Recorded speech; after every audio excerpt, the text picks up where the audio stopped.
Hey tennis fans, I'm Grace Carter and this is Tennis Now presented by Tennis Express. Tennis Express, order today and it ships today. Turnover at the top of women's tennis arrives with Serena Williams' departure. The world number one says a knee injury is going to keep her out of Indian Wells and Miami. Serena hasn't played since winning her 23rd Grand Slam at the Australian Open, and she didn't offer a definitive return date. Serena says she's looking forward to being back as soon as she can, but that's all she says. Meantime, she's been spending a lot of time in San Francisco with her fiancé, Alexis Ohanian. Serena's spring sabbatical means that Angelique Kerber will surpass her again and regain the world number one ranking at the end of Indian Wells. Of course, it's a nice feeling, but this is not a priority for me. I mean, for me, it's in my mind to coming here and to really going out, winning matches, winning tournaments. This is about what I'm focusing and for what I'm working the last few weeks. Angie held the top spot for 20 weeks before Serena reclaimed it by winning the Australian Open. In the current rankings, Serena still holds more than a 2,000-point lead over number 3 Karolina Pliskova and number 4 Simona Halep and also number 5 Dominika Cibulkova. However, she plans to play a limited schedule this season, and she stands to lose 770 ranking points by missing Indian Wells and Miami. That means Angelique Kerber can strengthen her hold on the top spot if she does well during the Sunshine Double. It also potentially puts number 1 in play for Pliskova, who has won 2 of her first 4 tournaments. So it's going to be interesting to see who's going to hold the year-end number 1 ranking. Well, the WTA has rolled out the welcome mat for Maria Sharapova's return next month, but not everybody is happy about it. Some players don't like the PR spin the star has been getting. Times writer Stuart Fraser captured these 2 now deleted tweets with the WTA touting tennis needs Maria and Elisa Cornet's response. WTA CEO Steve Simon says Maria isn't getting any special treatment with the wild cards into Stuttgart, Madrid, and Rome. Simon told the New York Times that Maria served a significant suspension and her wild cards are based on what she's earned throughout her career. An article on the WTA website suggested tour unity for Maria, who returns from her 15-month doping ban in Stuttgart coming up Wednesday, April 26th. But beneath the surface of that headline, players shared decidedly mixed emotions in their comments to WTA insider Courtney Gwynn.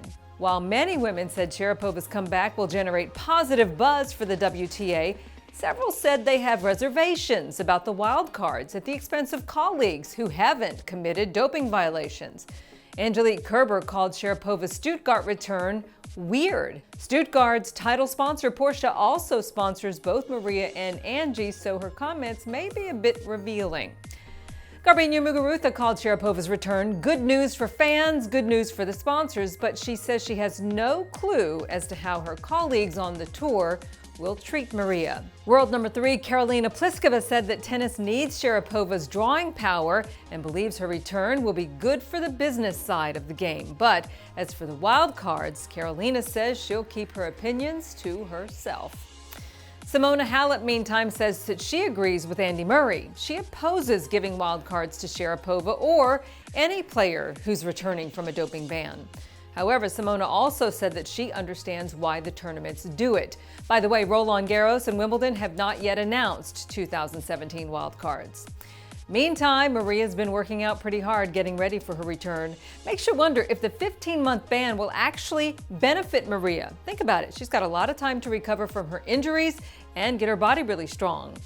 Now, you may remember that some players have blasted Sharapova in the past as totally unlikable, arrogant, conceited, and cold. Some of them said she wasn't really nice or polite and that she has a diva attitude. However, Sharapova's former Fed Cup teammate Svetlana Kuznetsova says Maria's comeback is great for tennis, and she thinks Maria's going to come back hungry to win. However, Sveta does admit awarding wildcards to doping violators is very complicated. Hall of Famer Chris Evert calls Sharapova's ban a wake-up call. She thinks Maria's going to return to the tour more open, friendlier, and more evolved as a person. So now it's your turn to sound off. What do you think about all this? Let us know in the comment section below. All right, moving on. Rafa Nadal, turns out, is an extremely cautious driver. That's right. This week, Rafa stars in an FIA public service announcement about the dangers of distracted driving. Que es vital para la seguridad de uno mismo, pero también para la seguridad de los demás. Meantime, on the practice courts gearing up for Indian Wells, it was a throwback for Rafa, sporting his old sleeveless t-shirt look. If Indian Wells seeds hold true, then 5th-seeded Rafa is going to face 9th-seeded Roger Federer in a 4th-round rematch of the Australian Open final, with defending champ Novak Djokovic looming in the quarterfinals. That quarter is loaded with champions, including Juan Martín del Potro, Nick Kyrgios. In fact, it's been dubbed the Quarter of Death. Playing for his 6th Indian Wells title, including his 4th in a row, Novak says he's ready for the death-defying challenge. Definitely one of the toughest draws. But, you know, it is what it is. You can't really affect it. Sometimes it's just a matter of luck.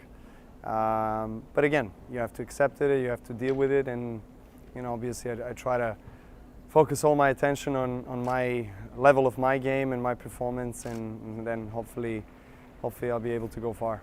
Shaping up to be a great tournament. That's the news for now, everybody. I'm Grace Carter. See you next time here on Tennis Now.